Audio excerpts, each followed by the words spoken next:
Whichever logo this filter lands on, we're gonna give it a vintage redesign. Okay, TikTok. All right, let's go. Okay, so my initial thought for this one is to somehow incorporate like a vintage clock, something along the lines of this, or I don't know, something like this, to kind of act as the eye in the TikTok logo.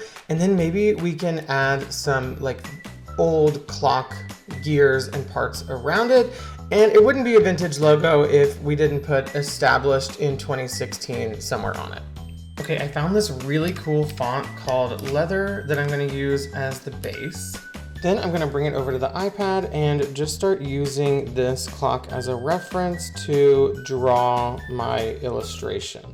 So here is what we're starting with, and here's how that turned out. That took so much longer than I thought. Okay, now onto the gears. I think I'm only gonna do a couple of them and maybe go a little bit simpler in the design. Okay, I feel like I got 4 good ones. Now let's start constructing everything. All right, let's bring in my clock and throw it in the logo. And type out established 2016 in this cool font I called Nariswan. And I'm gonna start playing around with where I want the different gears to go.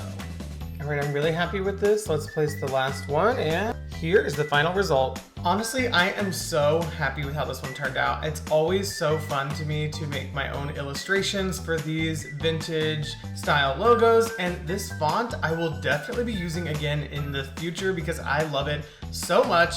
Let me know what you think about this redesign in the comments.